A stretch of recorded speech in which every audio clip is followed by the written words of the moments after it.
Hi, welcome to another Out of the Basement Warhammer 40k event. Today is actually at Kessler Run again, and there's a Warhammer 40k kill team going on, but we'll be getting into that later on. Right now I'm joined by Dennis, who's a friend of Out of the Basement, and he's involved in a lot of gaming, Warhammer 40k and stuff like that.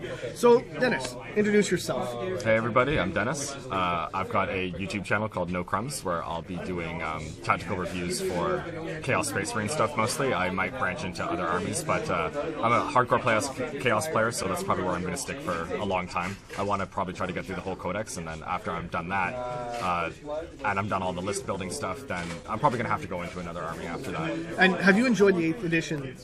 We're 7th and 6th. Oh god, yeah. Well, if you were a Chaos player in 7th edition, you know how much everyone hated the game. Yeah. You hated yourself, you hated your army. I once almost put a box of Khorne Berserkers into the microwave. After playing a game of Necrons, I charged a squad of Khorne Berserkers into like 6 Lich Guard. And they killed you, like... And I inflicted 0 wounds. Yeah. 0 models died. And I got wiped out in 1 turn. So I went home and I was like, okay, I have a decision to make. Either I can put these in a box and forget about them, or I can put them in the microwave box and melt them down. Because that's what they were worth to me at the time. So that was 7th edition. I lost 16 games in a row.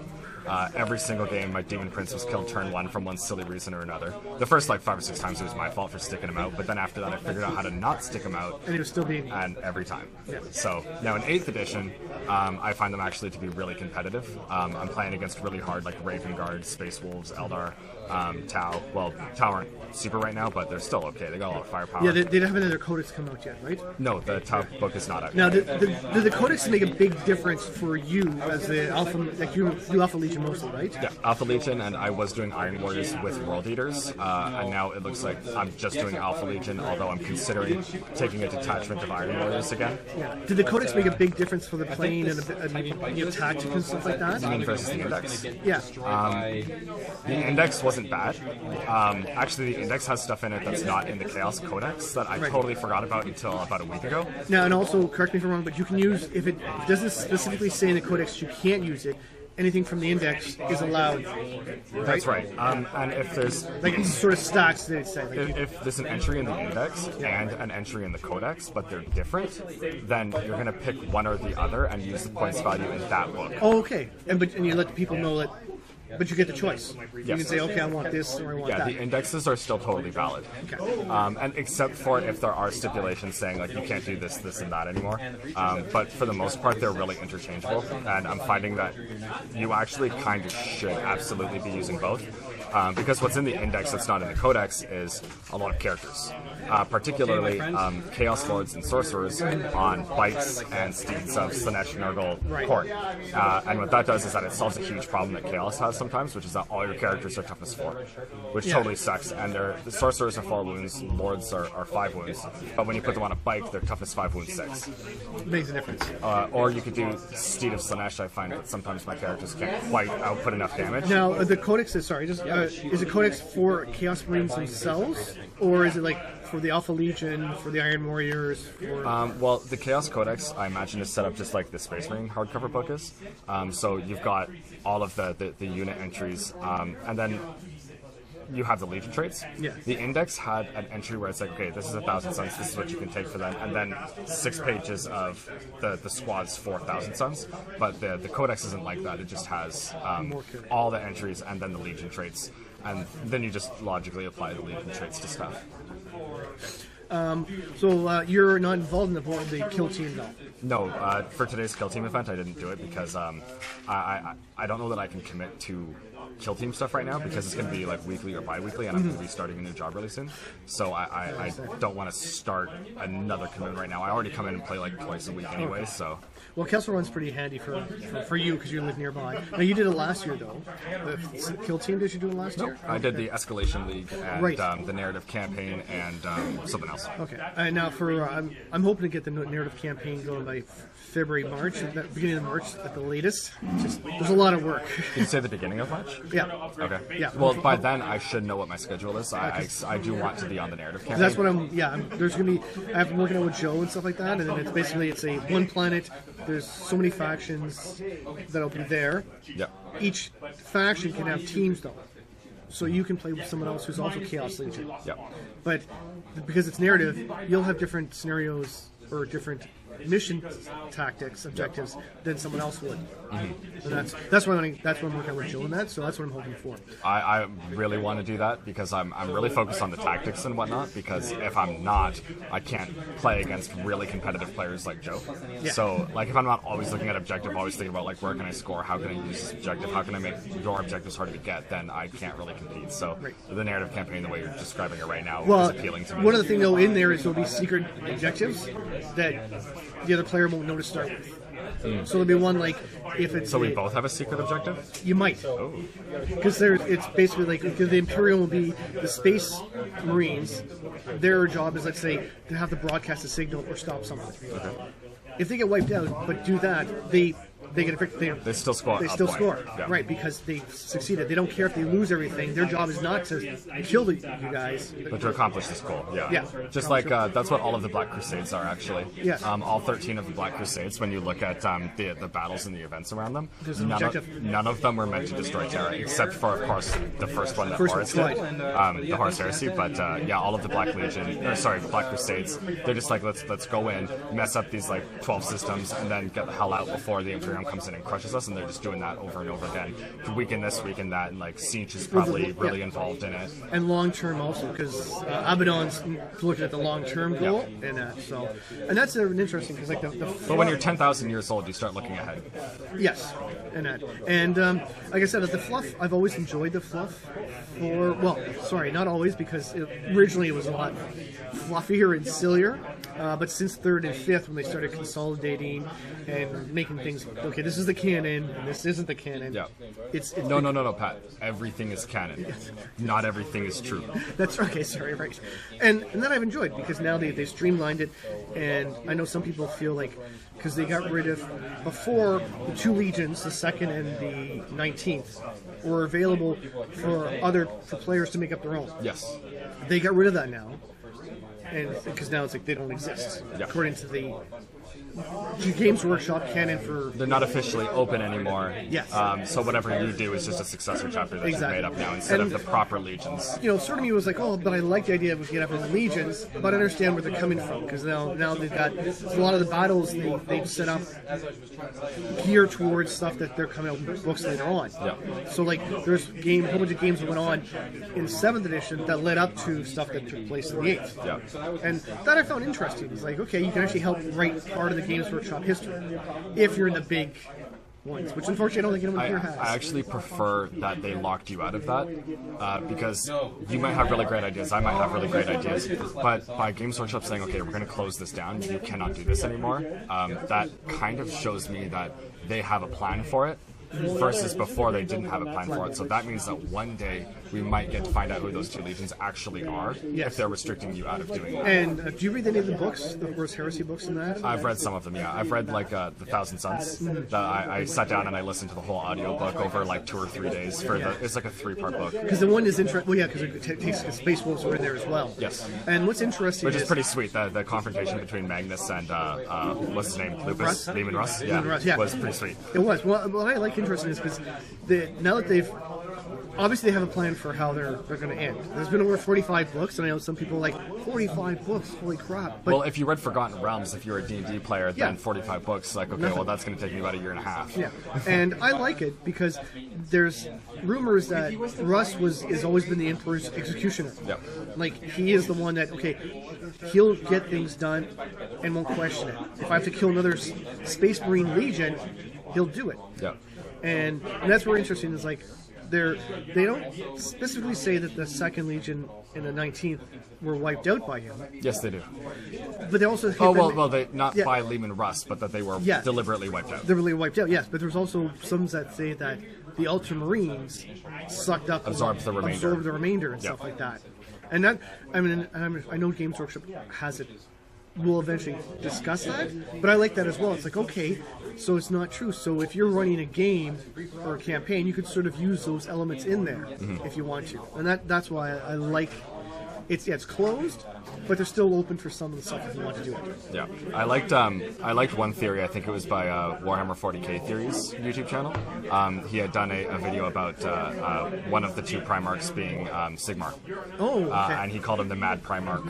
Yes, and I read he's, that like, one. Totally insane. Yes, yes. And whatnot. But what I think where that falls apart is the power that Sigmar demonstrated at the beginning of Age of Sigmar. Yes. Where he's like, okay, well, I'm going to teleport everyone off this dying planet, and now all the Seraphim are fucking ghosts for some reason. Yeah. And it's just like, okay, well, Primarchs can't really do that. That's almost like Emperor level stuff. I think it's higher than Emperor level stuff. Like, that's kind of like Old Ones level. Yeah, like a Psychic true power. Like, god. Magnus can't do that. No. The Emperor can teleport himself a lot of play and other people, but I don't think he can do a whole legion and that. So yeah. Yeah. And I apologize, you'll have to bleep me out earlier. I don't know if you swear on your channel. Oh, I swear. Oh, okay. Yeah, don't worry about it. Okay. Normally we sometimes, well, especially in stores, try to I'll keep it down though. Keep it friendly, but no, the people know me. The swearing is we're not PG-13. Yeah, I just didn't literally ask you beforehand, so. Oh, no worries. So, for gaming for you coming up this year, do you have anything planned or? Like... well, gaming for this year, I want to start doing really competitive tournaments. I'm networking with Joe right now to figure out like where are the tournaments, what's going on. He says that there's like a league in Kingston that does like really big stuff. Like, okay. He's gonna maybe go to 1 or 2 events there this year. Are you going to? Because I know Joe said there's some people from here who are going to Adepticon. That's him, Owen Parker, and Nathan. Okay. I'm not going, but I am involved with that. I was talking to Owen Parker last night about it, actually. He was coming in today to talk to Joe and Nathan about how they're going to strategize and get ready for Adepticon. Yeah, I have to talk to Joe about that because another person out of the basement, Devram, he goes every year. And he's friends with people from Warhammer 40k Radio and Freebooters Network and stuff like that. So he knows a lot of people from England and that are involved with Warhammer 40k directly. Like he's met some of the authors and stuff like that. Yeah. So you guys will have to definitely get together with him to talk about that. But my involvement with the Out of the Basement and RTTR Adepticon group per se is that in such a competitive tournament, you're going to be going up against lists that are going to be trying to kill you turn 1 for sure, 100%. Like whatever the maximum firepower is, that's what you should expect to fight against. So my lists are kind of like that. We have a lot of young players in the club who aren't like really competitive. Like we have someone here who's like probably 16, 17 right now. Xavier, he's 14, I think. He was 13 wow. last year. Yeah, 14. Yeah. Wow. So obviously, like it's really cool that he's playing. But if you were gonna say I want the most competitive game I could get, you're not gonna pick that particular person, right? No, because he's just still learning, he's having fun, he'd be crushed right away, and that would be not fun. I mean, it's like, okay, you started playing Tyranids like 3 months ago, I'm going to give you the most competitive Alpha Legion deployment that I can think of. Like, no, that'd be silly. Like, that's not even fun for either of us, right? I'm not giving him a chance. So my involvement with the Adepticon group is that I'm going to be coming in to play games against all 3 of them, practice games, where I'm going to be writing the hardest lists that I can. To see how they do against just pure chaos cheese to give them a really hard time. And Owen just recently started either Dark Angels or Raven Guard. I can't remember which one it was. Dark Angels. I think it was Dark. No, I can't remember either. Well, he's coming in soon. We'll be able to ask him. So he hasn't got a lot of games in with that because he always plays Chaos. He has a huge Chaos collection. Like he's got all 4 Demon armies and a Chaos Space Marine army that I believe has a pretty dynamic range of models in it. Yeah. So he's extremely familiar with Chaos and how to do everything with it. But the Space Marines is kind of new too, so I'm going to be coming in and playing games with him. I'll play a couple against Nathan. I offer Joe a game like every week, and he usually takes me up on it. Well, it looks like they're about to start up here, so we'll pause here to record the game. If you're back, that's great, and if not, thanks, Dennis. I'm not going anywhere. All right, so Dennis, where did you get your start in gaming in Warhammer 40k? Well, I kind of started 3 different times throughout my life. When I was, I guess, 13, a buddy of mine had some Tau and his brother played. What edition was that? 4th? 3rd? That would have been 2003, so probably 5th? 3rd. 3rd, yeah, 3rd, yeah, sorry. Yeah, probably the beginning of 3rd is when I saw the game and was introduced to it. I loved the models. I thought that the story was really cool and the Tau were really cool, but I thought that Space Marines Marines, and Tower cool, but that's not what brought me to the game. I thought that the Chaos and the Space Marines together were really, really cool, so that's what I went for. And the store, Games Workshop Bayshore Mall, was unreal. That was the best store ever. If you played there back in the day, you remember the good times. For it's not the same since they moved. Well, it's that staff, they all left one at a time over the 4 or 5 following years, and then so they replaced the staff, and then they became a one-person store, and so it's just not what it was. But yeah, so I started in those days. So I started up. I got some Tau from that person. I'll edit that out. But yeah. So I did that, and then I was collecting some Tau. I played some games, and then one of the staff members, who I won't name because I wouldn't want him to get an email from GW, he sold me. He made me an offer to sell me a Tyranid army for $126. Oh my goodness, He didn't think I could do it because I was really low income at the time. Yeah. So what I did was, I collected every nickel and dime that I could, and I showed up. And he gave me a deadline because there was like the auctions that they used to do, and he said, if you can't get the 126 by by like 2 days before the auction, I'm auctioning the army for the store. It's like, okay, fine. And he probably didn't think I could do it because there's no way that I could have, but I did. And I showed up with 3 Ziploc bags full of coins, and he spent an hour counting it out. Wow. And he made good on it. He sold me the army. Yeah, because I was gonna say, if someone shows up with 3 bags of coins, it'd be like, no, I want money. Like, he could have said no, I want money. Yeah. I'm not dealing with that much change. So that's pretty good that he actually stuck to it. But he also didn't even challenge it. He just said, okay, I'm going to count it out. We're good. That's actually really awesome. Yeah, he didn't seem pissed off about it. Like that particular staff, the staff at the time was the manager was Nick. The staff was Dennis, Alex, Marlon, and Jay, I believe. I hope I'm not forgetting someone. Yeah. I hope I'm not forgetting someone, but they were really good at making kids feel invited and part of the community. And the customers there also, the player base did a really good job of including kids. Like, I never had problems getting games or feeling like this wasn't super competitive. It was like fun. I never felt like any army was too competitive, except for my buddy, who lived next door to me and was my age. So I mean, like, whatever. But like, no adults would come in and just be like, I'm gonna crush these kids today, like whatever, and then be super rude to them and just treat them like crap. Like, no, like that never happened. It's the most inclusive store I've ever seen out of anything. So I played Tyranids for a long time, and then I went to high school. Around grade 10 I stopped, and then in 2013 I got a Grey Knight army, because that's what I always wanted to play, was Grey Knights. And I painted it up and had no one to play with, and it was far from Games Workshop, so it just sat, collected dust, I sold it. And then 2015 I tried to get into fantasy. Age of Sigmar dropped. I hated it. I had an Iron Jaws army. I lost 4 or 5 games in a row and couldn't kill a single model. Except for one game, I killed about half his stuff, and the rest I killed no models and got tables. So, okay, screw that, sold it, and then started collecting Chaos in 40k. And now I'm playing it pretty competitively. Over all of 2017, I was playing pretty hard, and I played for most of 2016, where I lost every single game because it was 7th edition. Yeah, and now you're in 8th edition with the Codex, so you're doing better. Yeah, well, we got into 8th at the beginning of 2017. Like, I think it came out in the spring, roughly? Yes. No, it came out in June. Because I remember, came out in June? 8th edition, because we were here, we did live event for when it dropped. Oh, you know what it was that I remember winning after New Year's, and that's because I switched to Necrons. Right. I lost 16 games with my Chaos, put it on the shelf, and I got a really cheap Necron army, and I started winning like every game. And then 8th came out, and I was like, okay, I'm gonna go back to Chaos, because that's what I actually wanted to play. I don't like painting Necrons; they're boring as hell. They have no story at all. No, see, Necrons are when I felt that they just did it out of faction. You know what I mean? It was very weak story. Like the Tyranids, at least, okay, they're coming from different part of the galaxy.